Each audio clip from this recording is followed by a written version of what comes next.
Hi guys, Mila Parrot here. Welcome back po for your kapalaran sa pag-ibig.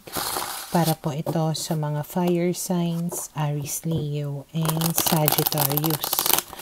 Maglalagay na lang po ako ng timestamp sa may description box para po mapuntahan ninyo ang inyong zodiac signs.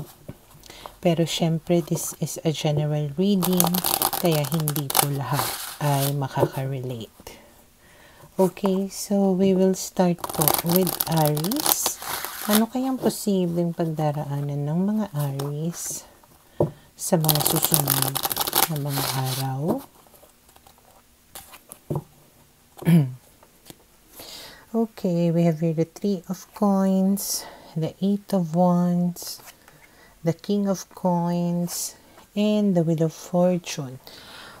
Okay, so meron ditong makikipag-communicate sa inyo at makikipag-ayos na parang handa na siya dito na mag-commit or pwedeng pag-uusapan ninyo yung commitment ninyo or yung relationship ninyo kung paano nyo ito mapapatibay, okay, or kung paano nyo ito mababago. So, we have here the Wheel of Fortune nga, na yung intention niya ay magkaroon ng changes on how the two of you interact with each other or paano kayo magtutulungan para nga mapatibay yung relationship ninyong dalawa. Okay? And then we have here the Ace of Wands, the Six of Wands, the Knight of Swords, and the Fool.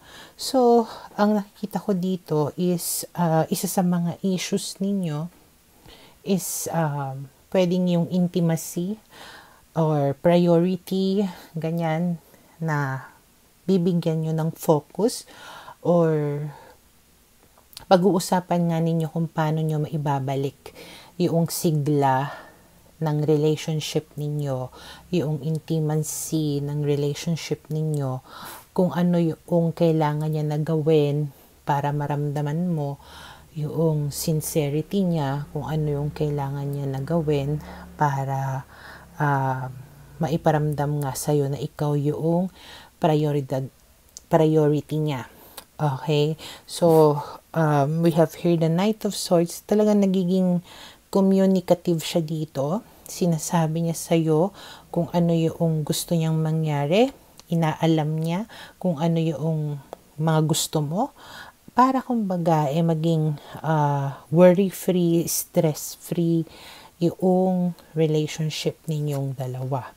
And then we have here the Ace of Cups, the Lovers, and the Two of Swords. At dahil nga dyan, magkakaroon kayo ng relationship kung saan mas nagiging emotionally fulfilling. Okay, parang talagang mas nararamdaman ninyo yung pagmamahal ninyo sa isa't isa. Though, medyo merong mga uncertainties pa din, but still, dahil nga sa nakikita mo or nararamdaman mo yung mga pagbabago, parang you are ready to take a chance or parang handa ka nga na isugal ang lahat. Okay, and then we have the Two of Cups and then the Eight of Cups. So, kumbaga, mas nagiging mutual yung feelings ninyo, yung mga gusto ninyo, parang magkasundo. Okay? Though may mga bagay pa rin talaga dito na sadyang parang hindi totally 100%. Okay. Sa bagay, nobody is perfect naman. No relationship is perfect. Kumbaga, there is really something pa din na parang wala. But still, ang importante doon ay nagkakasundo kayo or nagmamahalang kayong dalawa. And then we have here the Seven of Coins, which means na magiging maganda naman yung takbo ng relationship ninyo. May mga bagay nga lang talaga na kailangang maging patient kayo kasi parang mabagal bago ito mangyari. Okay, so parang antay-antay ka lang. Ganyan. Meron din itong magandang kahihinatnan. Huwag mong madaliin, kumbaga yung proseso. Okay? So for now, ito yung nakikita ko na posibleng mangyari sa mga Aries.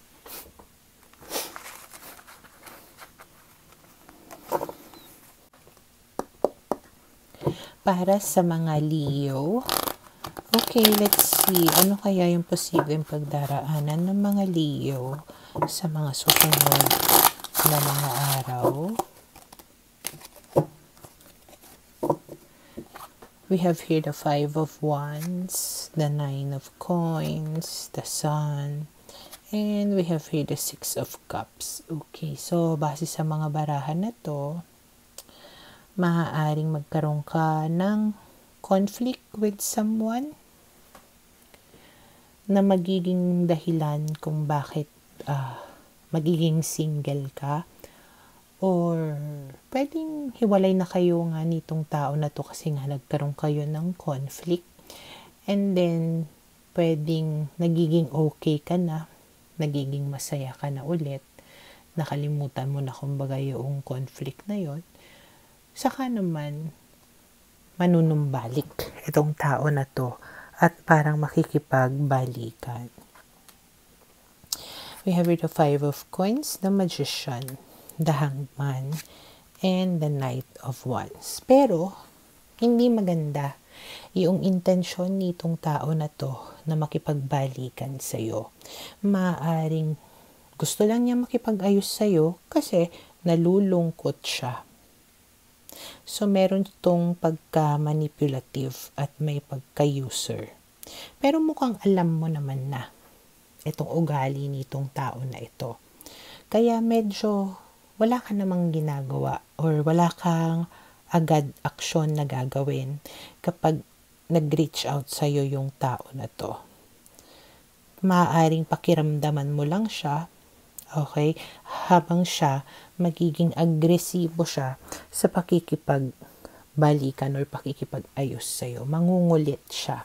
Okay? And then we have the Justice card, the 6 of Swords, and the Star. Ikaw naman, you want to do what is right.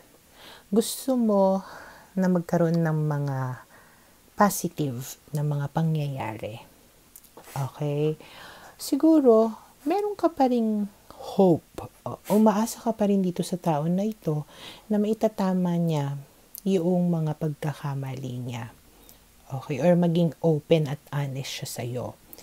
Pero siguro, hindi mo pa ito totally na mararamdaman or nakikita sa kanya. Kaya habang hindi pa yun nangyayari, somehow lumalayo ka. Okay? Or at least wala kang ginagawa para kumbaga pagbigyan muli itong tao na ito. Okay? And then we have the King of Wands and the Ace of Coins. So, itong tao na ito, mas magiging agresibo pa siya. Parang dodoblehin pa niya yung effort niya para lang magkabalikan kayo. And maybe out of his or her desperation, pwede talagang i-offer niya sa'yo yung mga bagay na inaasam mo before. Like commitment, ganyan, stability, security, yung talagang seryosohan. Pero again, this is because out of desperation, because nalulungkot siya, kailangan ka niya, ginagamit ka niya, or minamanipula ka niya. Hindi dahil mahal ka niya, kundi dahil meron siyang kailangan sa iyo. Okay? And then we have the 5 of Coins. So, ang ending, pwede na merong magsisi. Merong luhaan. Pwedeng siya. Pwedeng ikaw. Okay? Or, basta parang nang panghihinayang.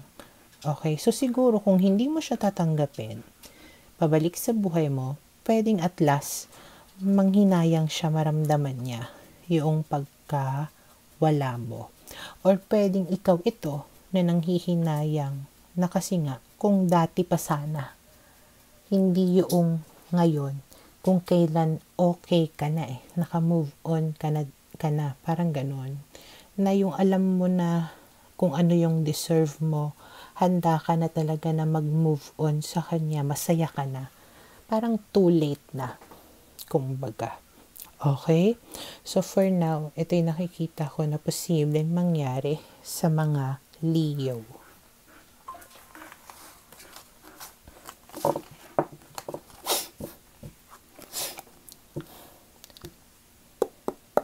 Para sa mga Sagittarius, okay, let's see. Ano kaya posibleng pagdaraanan ng mga Sagittarius sa mga susunod na mga araw?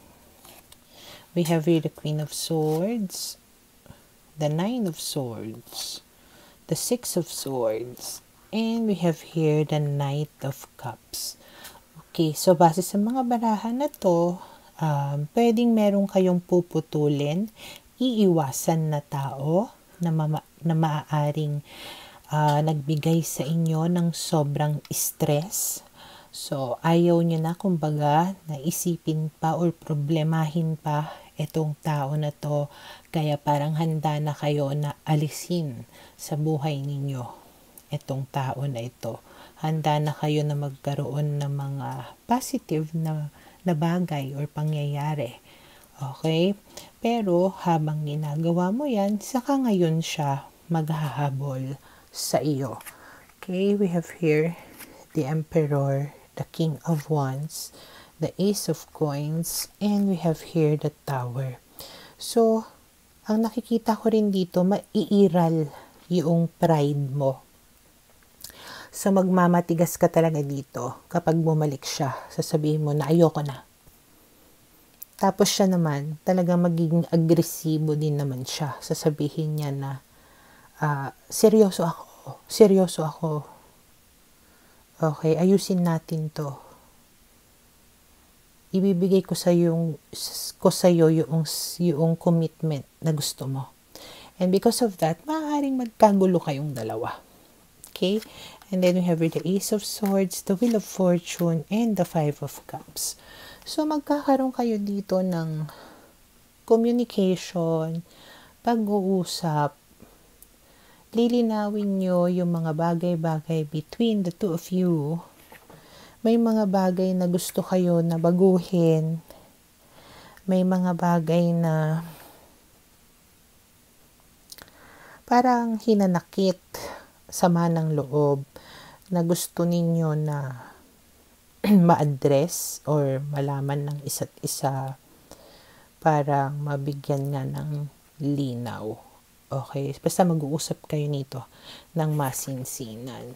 And then we have here the Fool and the Four of Coins. Yung isa sa inyo, pwedeng sasabihin, babayaan na natin yun. Kalimutan na natin yon, magsimula tayong muli, wag na nating problemahin. And then, yung isa sa inyo, pwede naman na hindi makamove on, naka-cling on pa rin doon sa mga hinanakit at mga issues. So again, there's going to be a conflict. Okay? And then we have here the Moon. And because of that, hindi pa rin kumbaga malinaw kung ano yung kahihinatnan ng relationship ninyo. Or hindi pa rin kayo magkakaintindihan no matter how hard or how long you talk to each other. Kasi meron ditong nagpapaka-pride, meron naman yung isang parang walang pakialam, parang ganon. Okay, hindi kayo magsalubong. Kaya, imbes na mas maayos kayo, mukhang mas magkakagulo pa kayo. Okay? So, for now, ito yung nakikita ko na posibleng mangyari sa mga Sagittarius.